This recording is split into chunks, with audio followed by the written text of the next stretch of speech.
Hello बच्चा लोग, मैं हूं Taruni Verma from VN coaching classes और ऑपरेशंस रिसर्च और इंडस्ट्रियल लॉ चल रहा है साथ साथ। और आज के लेक्चर में हम कवर करेंगे ऑपरेशंस रिसर्च, जिसमें हमने सिंप्लेक्स मेथड कवर कर रहे हैं और इसमें हमने मैक्सिमाइजेशन प्रॉब्लम सॉल्व कर ली थी। और आज के लेक्चर में हम कवर करेंगे मिनिमाइजेशन प्रॉब्लम। अगर आपको ऑब्जेक्टिव दे रखा है min z, तो उसको हमें कैसे सॉल्व करना है। इसमें आपको स्टार्टिंग में और एंड में एक बात बहुत ज्यादा ध्यान रखनी है। क्या? तो हमारा सॉल्यूशन है क्या, हमें मैक्स जेड इसको कन्वर्ट करना पड़ेगा। तो अब हमें अगर ये मैक्स जेड चाहिए तो क्या करना होगा, इसको माइनस से मल्टीप्लाई करनी होगी। तो माइनस मिन Z equals to 5x1 10x2 plus 8x3। ठीक है, तो मैक्स जेड वैल्यू हमारे पास क्या होगी, minus 5x1 plus 10x2 plus minus 8x3। ठीक है, अभी होगी हमारी ऑब्जेक्टिव फंक्शन। अब हमें क्या करना है, इसमें तो हमें कुछ भी साइज को हमें नहीं चेंज करने, बट अब हमें इसको कन्वर्ट करना पड़ेगा स्टैंडर्ड फॉर्म में। ठीक है,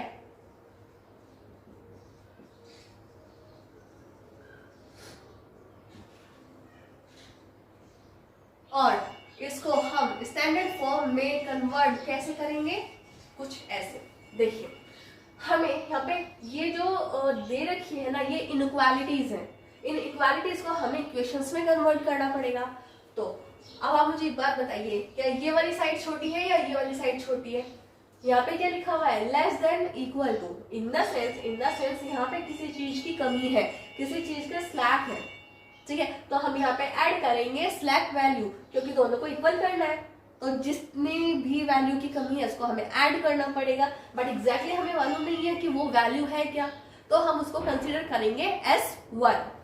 ठीक है, तो 3x1 plus 5x2 plus 2x3 plus S1 equals to 60। ठीक है, 4x1 plus 4x2 plus 5x3, यहाँ पे भी इक्वल नहीं है, हमें यहाँ पे भी स्लैक वैल्यू ऐड करनी पड़ेगी। इसको हम डिनोट करेंगे S2 से। ठीक है, ये हो गया हमारा 72। 2x1 plus 7x2 plus 6x3 plus S3, यहाँ पे भी स्लैक है तो हमने स्लैक वैल्यू यहाँ पे ऐड कर दी S3 के नाम से, और ये आ गया हमारा 100। ठीक है गाइस, ये आ गया हमारा 100। तो हमारा क्या हुआ, x1 x2 और x3, यहाँ पे भी S1 S2 S3 हमारा 0 या इक्वल से 0 से या तो बड़ा होना चाहिए या उसके इक्वल होना चाहिए। तो अब आप मुझे एक बात बताइए कि S1 S2 S3 हमने अभी जो टेबल बनानी है उसमें पुट करनी है, बट S1 S2 S3 की हमें वैल्यू तो मालूम ही नहीं है।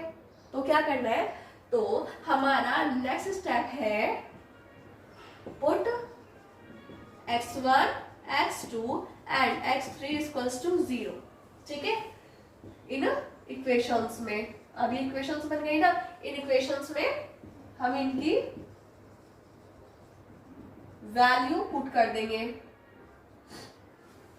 फर्स्ट में अगर x1 की वैल्यू हम पुट करेंगे तो एक मैं आपको सॉल्व करके दिखा देती हूँ। ये 0 हो गया, ये 0 हो गया और ये 0 हो गया, इक्वल्स टू 60। 0 के मल्टीप्लाई हम जिससे भी करते हैं उसकी वैल्यू हो जाती है 0। तो ये सारा हमारा हो गया 0।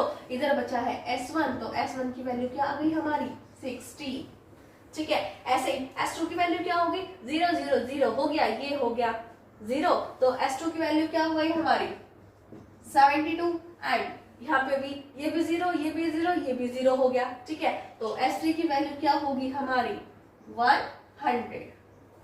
ठीक है गाइज, अब हमें इसको कन्वर्ट करना होगा मैट्रिक्स फॉर्म में। ठीक है, अब हमें इसको कन्वर्ट करना पड़ेगा किसमें, मैट्रिक्स फॉर्म में। अब मैट्रिक्स में कन्वर्ट करने के लिए हमें क्या फॉर्मेट यूज करना होगा, ये वाला, ठीक है। ए पे आएंगे इन सारे वेरिएबल्स के कोफिशिएंट और बी हमारी आएगी इधर की वैल्यू, ठीक है। तो चलिए फटाफट से हम इसको नोट डाउन कर लेते हैं। x1, x2, x3, s1, s2, s3, ठीक है। x1, x2, s3, x3, s1, s2 and s3, ठीक है, इक्वल्स टू अभी बताएंगे। तो चलिए हमने पुट कैसे करनी है वैल्यू, इस वाली इक्वेशन से देख लीजिए। x1 का कोफिशिएंट 3 आ गया, x2 का कोफिशिएंट हमारा 5 आ गया, x3 का कोफिशिएंट हमारा 2 आ गया, s1 का कोफिशिएंट क्या होगा यहाँ पे 1 क्यों होगा, क्योंकि हमें मालूम है नहीं कि किसी की भी मल्टीप्लाई अगर हम 1 से करेंगे तो हमारा वही आंसर आएगा। तो यहाँ पे s1 है, मतलब इसकी मल्टीप्लाई 1 से हो रखी है, तो s1 का कोफिशिएंट क्या होगा हमारा यहाँ पे 1। s2 s3 नहीं दे रखे हैं, तो इसको हम क्या कंसीडर करेंगे 0, इसका कोफिशिएंट क्या होगा 0। चलिए अब ये फटाफट से और वैल्यूज पुट कर देती हूँ, और आप सबको ये मालूम पड़ ही गया होगा कि कैसे करना है, ठीक है। और इधर कौन सी वैल्यूज आएगी, जो हमारी इस साइड की होगी, क्या 60, 72 एंड 100 हमारी बेसिक वेरिएबल की वैल्यू आ गई, ठीक है गाइस, ठीक है। और मैंने आपको लास्ट लेक्चर में बताया था कि जो भी बेसिक वेरिएबल होंगे वो एक आइडेंटिटी मैट्रिक्स फॉर्म कर रहे होंगे, ठीक है। यहाँ पे ये आइडेंटिटी मैट्रिक्स बन रही है, ठीक है। अब इसकी हेल्प से हमें टेबल कैसे बनानी है हम वो देखेंगे, चलिए देखते हैं, ठीक है गाइस। तो एक टेबल हमने अब यहाँ पे रेडी कर दिया है, अब हमें इसको कैसे फिल करना है आइए देखते हैं। ये है हमारा ऑब्जेक्टिव, क्या max z equals to -5x1 plus 10x2 -8x3, और s1 s2 s3 हमने खुद से ऐड किया था, बट हमें उसको माइनस भी करना था, मतलब हम खुद से भी आपको पता है ना कि मैथ का रूल है, खुद से हम ऐड सब्ट्रैक्ट प्लस माइनस हम मतलब कुछ नहीं कर सकते, डिवीजन मल्टीप्लिकेशन। अगर हमने इसको मल्टीप्लाई किया तो हमें इसको डिवाइड भी करना पड़ेगा, अगर हमने ऐड किया तो उसको सब्ट्रैक्ट भी करना पड़ेगा, बट वहां पे सब्ट्रैक्ट करने का कोई चांसेस नहीं था, तो हमने क्या किया, इसको ऑब्जेक्टिव फंक्शन में जोड़ के इसके वैल्यू कर दी 0, ठीक है। अब हमारा काम भी हो गया और वैल्यू मिल भी गई, ठीक है, हमारी इक्वेशन पे कोई फर्क भी नहीं पड़ा। तो बेसिक वेरिएबल हमारे कौन कौन से है, s1, s2 एंड s3, और इनकी कॉस्ट क्या होगी हमारी, हम यहां से देखेंगे। -5x1 की कॉस्ट है 10x2 -8 इधर आ गया 0 0 एंड 0, ठीक है। तो बेसिक वेरिएबल्स की वैल्यू की कॉस्ट क्या है 0 0 0, ठीक है। और xb की वैल्यू क्या है वो हम यहां से लेंगे 60, 72 एंड 100, ठीक है। और जो हमें ये टेबल दे रखी है हम इसको एज इट इज यहाँ पे पुट कर देंगे,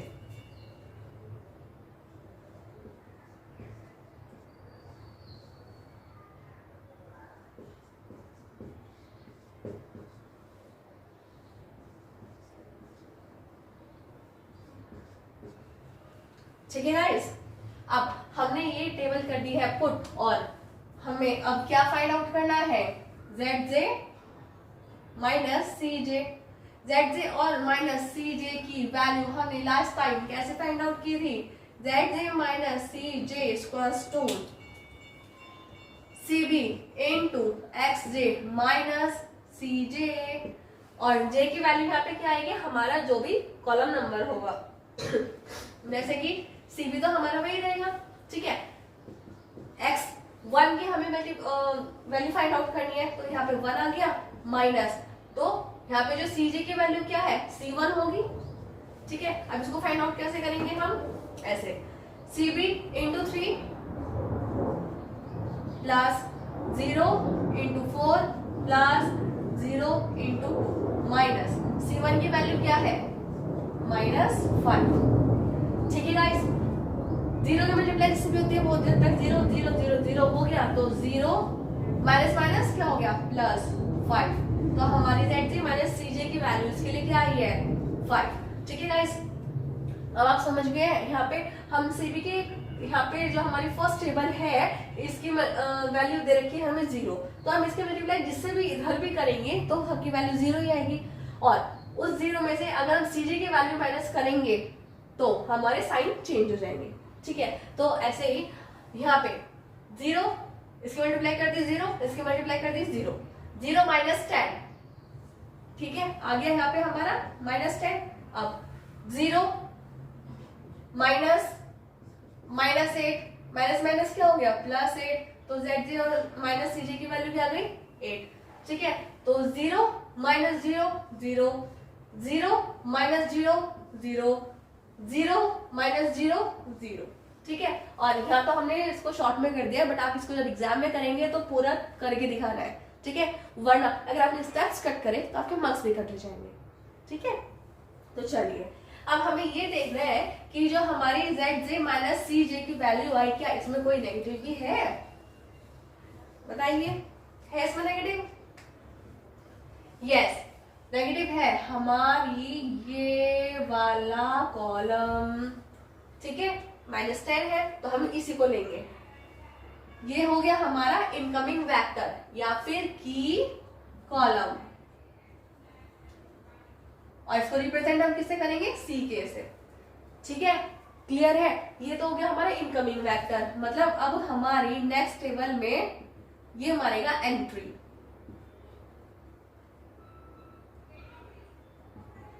बट किसकी जगह एंट्री मारेगा वो भी तो हमें फाइंड आउट करना पड़ेगा ना।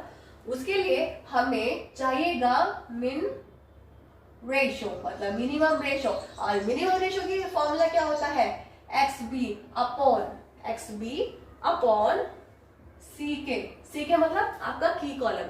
और इस चीज का ध्यान रखना कि ये 0 से ग्रेटर ही होना चाहिए, अगर इसकी वैल्यू 0 से कम आ रही है, नेगेटिव आ रही है या फिर 0 भी आ रही है तो हम उसको नहीं लेंगे, ठीक है। चलिए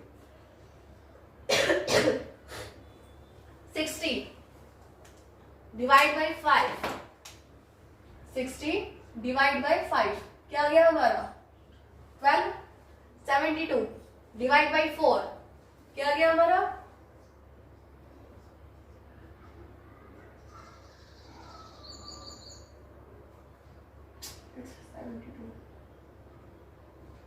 18 and 100 by 7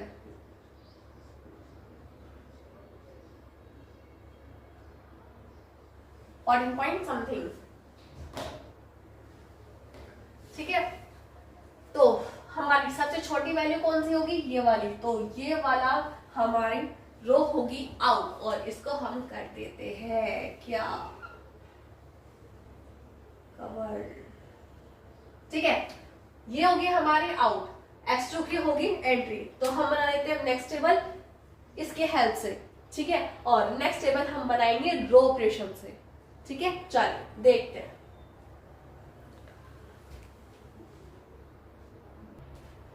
ठीक है गाइस, तो हमने अब अपनी नेक्स्ट टेबल रेडी कर ली है, नहीं फॉर्म करके अभी हम इसको रेडी करेंगे। सीजे कोस्ट तो हमारी वही रहेगी, तो एज इट इज हम अपनी कोस्ट यहाँ पे पुट कर देंगे, ठीक है। और बेसिक वेरिएबल में अब S1 की हो गई एग्जिट और X2 की हो गई एंट्री, तो अब बेसिक वेरिएबल्स में क्या आएगा X2, S2 and S3। S2 S3 की कोस्ट क्या है 0, X2 की कोस्ट क्या होगी यहाँ पे 10, ठीक है, समझ आ गया। चलिए अब हमारे पास हीरो कौन सी है, ये वाली, और हमने अपने लास्ट लेक्चर में भी देखा था कि हीरो को कैसे करते हैं, जो हमारा की एलिमेंट हमारे पास होता है उससे इस सबको डिवाइड कर देते हैं, क्योंकि हमें यहाँ पे 1 चाहिएगा, ठीक है। चलिए इसको 60 बाई 5 12,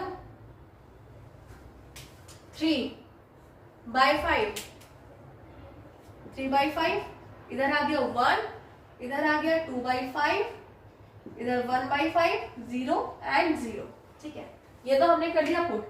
अब हमने क्या करना है, हमें यहाँ पे भी 0 चाहिए और यहाँ पे भी 0 चाहिए, क्यों, क्योंकि मैंने आपको बताया था कि हमें आइडेंटिटी मैट्रिक्स फॉर्म करनी है।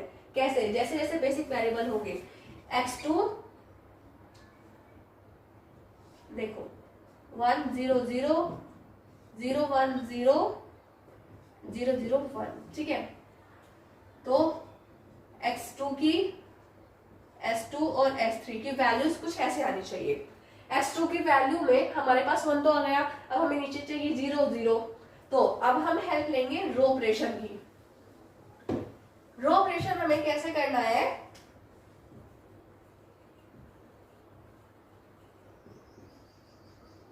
रो ऑपरेशन की हेल्प से हम इसको सॉल्व करेंगे।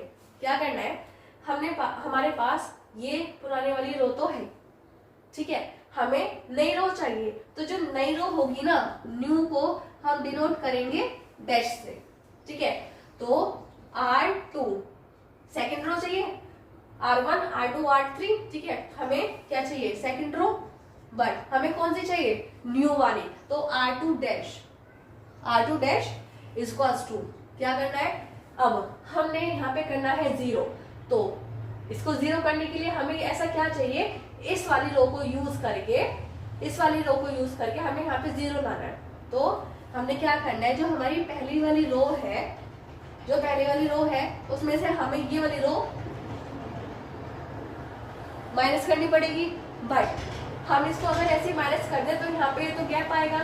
तो अगर हम इस वाली रो में 4 की मल्टीप्लाई कर दे तो यहाँ भी 4 आ गया, यहाँ भी 4 आ गया। इस वाली रो में से इस वाली रो को हम माइनस कर देंगे तो क्या आ जाएगा फिर हमारे पास 0। तो हम इसको ऐसे लिख लेंगे, ठीक है।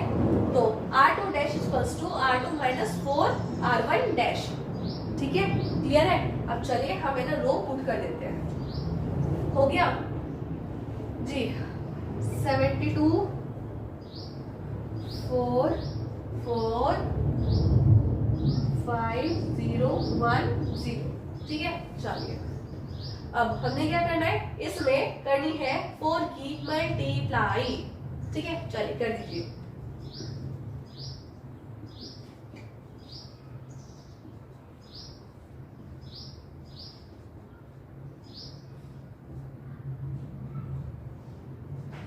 ठीक है, हमने इसको कर दिया माइनस, क्लियर है। अब इसको माइनस करके हमारे पास क्या आएगा, 24, इसको सोल्व करके आएगा 8/5, इसको सोल्व करके आ गया हमारे पास 0, ये आ गया 17/5 माइनस 4/5, इसको आ गया 1, ये आ गया 0, ठीक है। ये पूरी की पूरी रो हमारे पास आ गई। 24 8/5 0 17/5 माइनस 4/5 1 0, ठीक है, क्लियर है। ऐसे ही हम अपनी जो सेकंड रो है उसको फाइंड आउट करेंगे, सॉरी मतलब जो रो थर्ड है। तो रो थर्ड डैश को फाइंड आउट करने के लिए हमें क्या करना पड़ेगा, पहली वाली third rho minus R1 dash, और इसमें इसको 0 करने के लिए हमें क्या करना पड़ेगा, 7 से मल्टीप्लाई। तो 7 से मल्टीप्लाई करके हम ये इक्वेशन ये हम लिख देंगे और हमारे पास सोल्यूशन आ जाएगा। और इसको सॉल्व करके हमारे पास आएगा 16 माइनस 11/5 0 16/5 माइनस 7/5 0 एंड 1, ठीक है गाइस। तो अब हमें क्या फाइंड आउट करना है, अब हमें इसमें फाइंड आउट करना है क्या, ZJ माइनस CJ। चलिए करते हैं find out, ZJ minus CJ, ठीक है। अब की बार तो वैसे नहीं आ सकती, चलिए हमें इसके मल्टीप्लाई से करनी पड़ेगी, क्योंकि इसको मल्टीप्लाई करेंगे 0, इससे मल्टीप्लाई करके हमारे पास 0 ही आ जाएगा, ठीक है। चलिए 10 इंटू 3/5, 10 इंटू 3/5 हो गया, इसको इससे हमने काट दिया, क्या आ गया हमारे पास 6। तो 6 माइनस 5, ये हो गया प्लस, ये हो गया हमारा 11, ठीक है। ऐसे 10 माइनस 10 क्या होगा हमारे पास 0, क्योंकि ये तो मल्टीप्लाई करके सारी 0 ही हो जाएगी। तो हम इसको ऐसे देख लेते हैं। तो 10 इंटू 2/5, 10 क्यों डिवाइड कर दिया हमने 5 से, 2 आ गया, तो आ गया हमारे पास 4 माइनस 8 क्या आ गया हमारे पास 12, ये आ गया 12। इसकी मल्टीप्लाई यहाँ पे इसको करेंगे तो यहाँ पे क्या आ गया हमारे पास 10/5 मतलब 2 माइनस 0 2। इसके मल्टीप्लाई से करेंगे ये 0, 0 माइनस 0, 0 माइनस 0, 0। ठीक है, तो हमने अब फाइंड आउट कर लिया Zj माइनस Cj की वैल्यू, जो कि हमारी सारी की सारी आ गई पॉजिटिव, तो हमें मीन रेशियो निकालने की जरूरत नहीं है। और अब हमारे पास आंसर आ गया है किसका, x1, x2 और x3। ठीक है, x1 और x3 तो यहाँ पे दिए नहीं रखे, तो इसकी हम वैल्यू क्या कंसीडर करेंगे, 0। और x2 की वैल्यू क्या है यहाँ पे आ गई x2 की वैल्यू 12। ठीक है, तो अब हम इसको सॉल्व कर ले। x1 0 है, इधर 0 हो जाएगा, x3 0 है, इधर 0 हो जाएगा, ये तो 0 है। ये क्या आ गया हमारे पास, 10 × 12 = 120। बट ये क्या है हमारा मैक्स में, बट हमें क्या चाहिए, मीन z। तो मीन z को हमने क्या किया था, हमने माइनस से मल्टीप्लाई किया था, अब हम इसमें भी इसे माइनस से ही मल्टीप्लाई कर देंगे। और अब हमारा आंसर आ गया -120। तो हमारी सिंप्लेक्स मेथड से सॉल्व करके इस एलपीपी का सॉल्यूशन आया -120। ठीक है गाइस, चलिए देख लीजिए।